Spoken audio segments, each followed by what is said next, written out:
இந்த சாமாவை எப்படி பண்ணுறதுன்னு பார்த்துருவோம். இப்போ நம்ம இது 1 டம்ளர் புழுங்கல் அரிசி, இது 1 டம்ளர் சாமை, இது 3/4 டம்ளர் துவரம்பருப்பு. இந்த 3ஐயுமே நம்ம ஒன்றா போட்டு ஊற வச்சுக்கிடுவோம். இந்த சட்டியில் துவரம்பருப்பு, சாமை,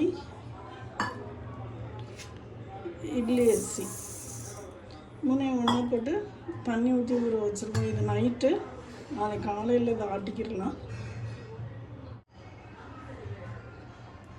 இந்த அடையை ஊற வச்சுருக்கோம். ஊறட்டும், காலையில் பார்ப்போம்.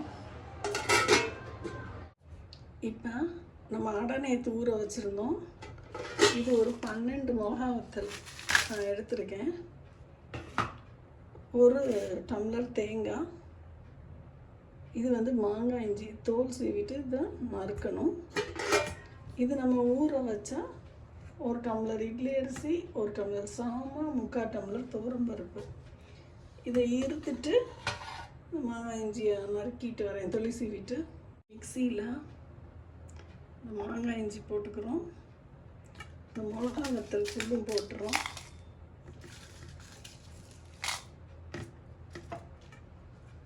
பன்னெண்டு மிளகா வத்தல். இந்த அளவு உப்பு போட்டு ஒரு சுற்றிட்டு வந்துக்கிறோம்.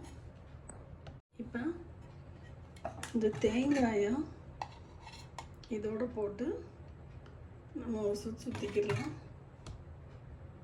நம்ம இந்த மாதிரி திரிச்சிருக்கோம்.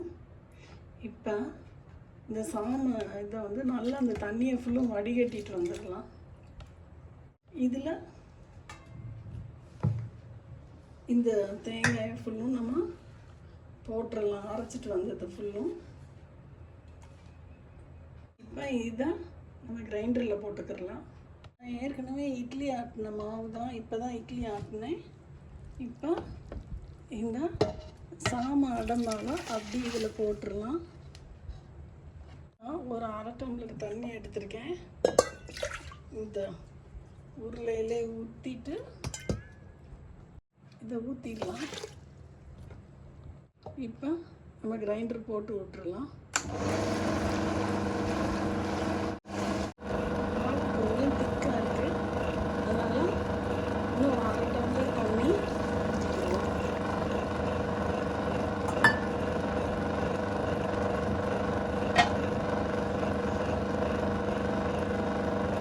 இந்த அளவு அரைச்சிருக்கு. கொஞ்சம் இந்த அளவு அரைச்சிருக்கு, போதும், நெருநெருன்னு. இதோடு நம்ம எடுத்துடலாம். நான் இதை ஆஃப் பண்ணிவிட்டேன். இப்போ இதை வலிச்சிருவோம்.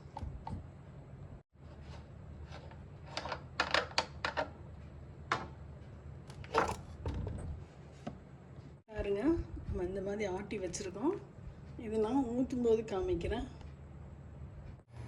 இப்போ அந்த சட்டி காய வச்சுருக்கோம். நான் அதில் கொஞ்சோண்டு எண்ணெய் ஊற்றிக்கிறேன். எண்ணெய் ஊற்றிட்டு கடுகு, இந்த அளவு பெருங்காயம். இப்போ கடுகு ஓரளவு வெடிச்சிருச்சு. நான் அந்த கருவேப்பிலையை போட்டுறேன்.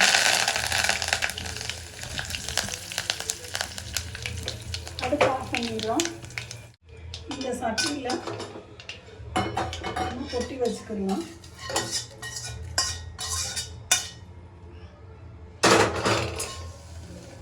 இப்போ இந்த சட்டியில் நம்ம கடுகு, பெருங்காயம், கருவேப்பிலை தாளிச்சிருக்கோம். இதில் அந்த அடை மாவு இருக்குது. நம்ம இன்றைக்கி தேவைக்கு மட்டும் இதில் போட்டுக்கிடலாம். இந்த அளவு நான் போட்டிருக்கேன். ஊற்றும்போது தண்ணி போதுமா இல்லைன்னு கொஞ்சம் ஊற்றணுமான்னு பார்த்து ஊற்றிக்கிடுவோம். மிச்சத்தை மாவை தூக்கி ஃப்ரிட்ஜில் வச்சுருங்க. எண்ணெய் நீங்கள் சாயந்தரம் ஊற்றும்போது தாளிச்சுக்கோங்க மிச்ச மாவுக்கு. இந்த சட்டியில் ஒரு 1/4 டம்ளர் தண்ணி ஊற்றி, கொஞ்சோண்டு தான் ஊற்றி இந்த கலக்கி நம்ம அந்த சட்டியில் ஊற்றிக்கிடலாம்.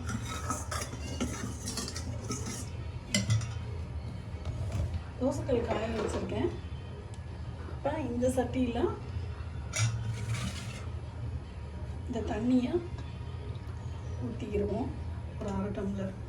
நம்ம மொத்தம் ஒரு டம்ளர் ஊற்றி ஆட்டணும். இப்போ ஒரு 1/2 டம்ளர் தண்ணி இந்த மாவுக்கு. இன்னும் கொஞ்சம் மாவு இருக்குது தாளிக்காமல், அதனால் இது இப்போ வச்சுக்கிடுவோம். சட்டி காயட்டும். இப்போ நம்ம அந்த ஒரு கரண்டி மாவு ஊற்றிக்கிறோம். ஊற்றி நல்லா அந்த மாதிரி சுற்றிட்டு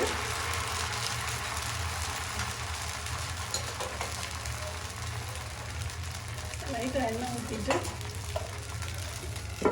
மூடி வச்சிடலாம். இப்போ திறந்து பார்ப்போம். நம்ம ஃபுல்லும் இந்த மாவு கலர் மாறிடுச்சு.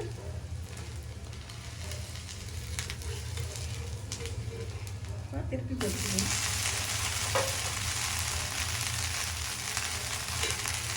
இப்போ நம்ம இந்த திருப்பி போட்டு பார்ப்போம்.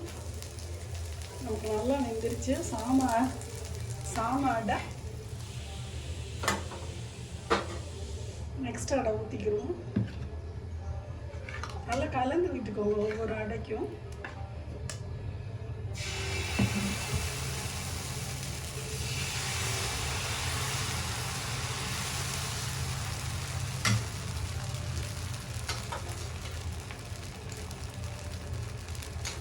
நம்ம ஏற்கனவே தாளிச்சதுனால கொஞ்சம் கம்மியாக எண்ணெய் ஊற்றிக்கிடலாம்.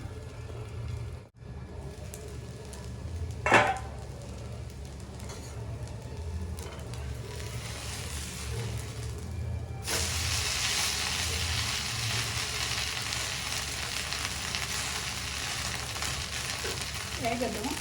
இப்போ திருப்பி பார்ப்போம். இன்னும் கொஞ்சம் முருகல் வேணும்னா வச்சுக்கிடலாம். நாம் இப்போ இதை எடுத்துடலாம். நல்லா வந்துடுச்சு உங்களுக்கு. இங்கே பாருங்கள், நமக்கு சாமாடை சாஃப்டாகவும் இருக்குது, அதே சமயம் இதாக இருக்குது. நீங்கள் காரம் வேணும்னா நீங்கள் கம்மி பண்ணிக்கலாம். இது கொஞ்சம் ஆறுனது பாருங்க, செம்ம சாஃப்டாக செம்ம சூப்பராக இருக்குது. நீங்களும் ட்ரை பண்ணி பார்த்துட்டு சொல்லுங்கள் ஃப்ரெண்ட்ஸ். பாய்.